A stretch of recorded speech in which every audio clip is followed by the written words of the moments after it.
Ah, greetings, friends. The cards told me that you'd be coming. I am Trick Deck, master of the cards. Let's shuffle the deck and see what's in store for us.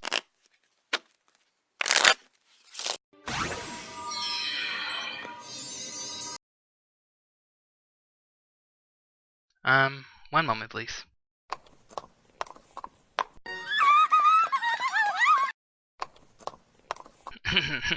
Ladies and gentlemen, Brotherhooves Social.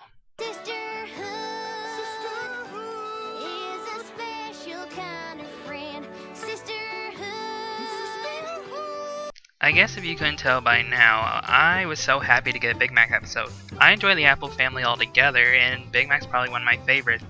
Whenever we get a chance to learn something about him, even if it's something small, I'm so excited because we're developing this character beyond the yup or the nopes that we usually get from him. So let's see what we get to learn about Big Mac this time. We start off with Granny Smith and Big Mac up in the attic trying to hunt for a ribbon while Applejack and Apple Bloom are outside having fun preparing for the Sisterhood Social. You know, that thing from back in season 2. We're getting a lot of callback in this season, like the running of the leaves and the Grand Galloping Gala, and personally, I like it. I like how the writers are taking old ideas and kind of making them new, making them relevant again. Because I feel like it doesn't matter if they're using old events as long as they can tell a new story with them. Anyways, Big Mac keeps looking out the window, and what seems like a bit of sorrow and jealousy. Or maybe envy. Wait, which one is it again? Hang on. I got a card just for this. I activate Card of Explanation. I'm not jealous. I'm envious. Jealousy is when you're worried someone will take what you have. Envy is wanting what someone else has. What I feel is envy. Wow, he's right. It's then that Granny Smith finds an old toy of Big Mac's and she explains how Apple Bloom liked it when he used to spin it up in the air. It's like she thought you was magic. I wonder. Nah. So Big Mac takes his toy outside to show it to Apple Bloom, but before he can, she goes on and on about how great Applejack is.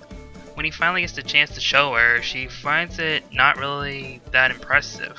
When I saw this scene, I was really reminded of a parent, or at least what I've seen on shows where the parents feel disconnected with their children because they've grown up a bit, usually in the teenagers, and they try to reconnect with them by using something that they remember from their past, but it doesn't work because the child has outgrown it. It's a little sad, especially because, based upon what we know in the fandom, Applejack and Big Mac have been Apple Bloom's sort of parental roles, or at least someone of an adult that she can look up to.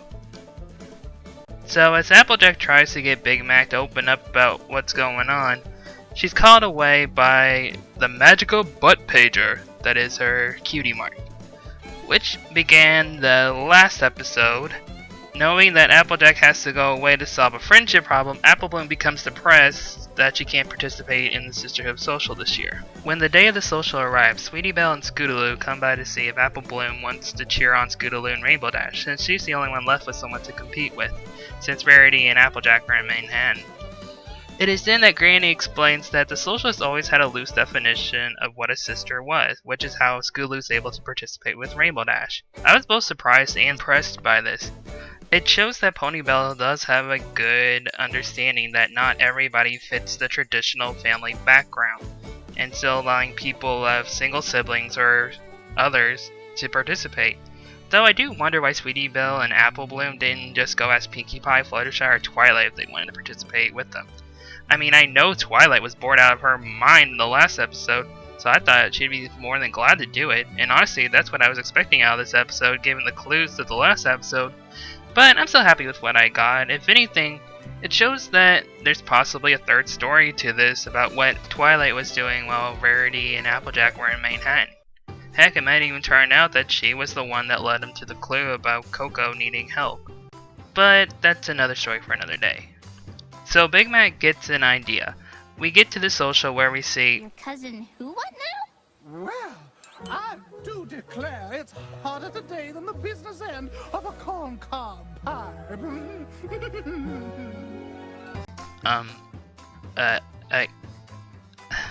I played George Takei. Oh my. Big Mac disguises himself as their long-lost cousin, Orchard Blossom, who apparently is a southern belle of sorts. Even with this disguise, Big Mac is not fooling the CMC, and for that, I gotta give them points. I mean, they're already proving smarter than Ash from Pokemon, as well as the entire city of Metropolis that are fooled by the simple disguise of a pair of glasses. I find it interesting the way that Big Mac presents himself in such a different way than he normally acts while as Orchard Blossom. He seems more of an extrovert as Orchard Blossom than he does as Big Mac. I guess to a degree this is logical. Some people do find it easier to act differently or more as they would more want to when they take on a persona. I'm sure many people out there have an easier time stepping out of their comfort zone when they're playing a role or a persona because they somewhat hide behind a character instead of being in a way directly in the spotlight. Which, as people of the internet, we are well aware of this. As Apple Bloom and Apple Blossom trying to register, Rainbow Dash in a way is trying to call out Big Mac. In the show, we hear this. Huh? I know Applejack has a lot of relatives, but I feel like she would have mentioned you. Why, you must be Rainbow Dash. You're Scootaloo's... how are y'all related again? Now let's see what happens when I activate the Girl Translator. You are no sister, mister. Neither you, fool. Now back up or I will hoof you. We get to the first event with a musical number from Apple Bloom and Orchard Bloom, which seems to be going well until...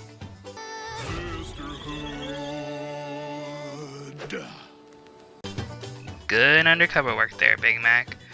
We then get to see other events where Team Apple seem to be struggling. We then get to the obstacle course, where at this point Big Mac is ready to do just about anything to not let down Apple Bloom. During the race, Big Mac smashes through the course, and can I say, dang. I mean, I know Earth Ponies are super strong and everything, but come on! You can't tell me he didn't feel a single bit of pain from smashing through a chicken coop, through crates, wood, leaves, splinters. I don't understand, but it's cartoon logic, so don't question it too much. Anyways, during the big race, Big Mac starts to lose pieces of his disguise until they cross the finish line where the rest of the disguise just falls off. It is then that Apple Bloom and Big Mac are disqualified, not for the fact that Big Mac is a stallion, but because he wasn't not playing fair. And I gotta agree with the judges on this one, it shouldn't matter about sex or gender as long as you're willing to play fair. We are then back at the apple farm where Big Mac is on the hill watching the sunset. Apple Bloom goes to talk to him about his feelings and about what went on today, and we have a touching heart-to-heart. Big Mac shares how he wanted to feel like Apple Bloom's hero, like when they were little. But it's hard to do compared to Applejack, who's up to this point saved Equestria multiple times and, basically ran the apple farm. It's then that Apple Bloom tells Big Mac that she does look up to him, even though she doesn't always say it. Like I said, this was a really touching moment, and I understand it from personal experience. I'm the middle child of 3, and my other 2 siblings are girls. My older sister has always been the most popular of our family, and I also feel for Big Mac because my little sister used to look up to me when we were younger, but now that she's a teenager, she's moved more towards our older sister than me. And like I said before, this could be a really good parent-to-child moment. When you have a child and they're growing up, they become more independent, and you can feel like that they're changing really quickly, that they're drifting away from you. But I like to think that there's about 2 or 3 morals to the story. 1, your family will love you no matter what, even when they're not always saying it. 2, share your feelings. If you're feeling like you're not spending enough time together, then you should say something. And then 3, don't let them not spend time with you. Try and find activities that you can always be together with. Even like I said, children will become more independent, and especially when they become teenagers. But try and find something that you can all do so you won't lose that connection, that you won't feel like that they're drifting away, because there's still something that you all can do together as a family. Overall, I really liked this episode. The moral was deep and we got really good character development for Big Mac, and I really hope to hear from him in the future. Well everybody, this has been Trick Deck, and I hope you join me again to see what the cards have in store. As a disclaimer, I do not claim any ownership of the media used in this video. Any media is belonged to the respectful owners, and I hope to see you guys next time.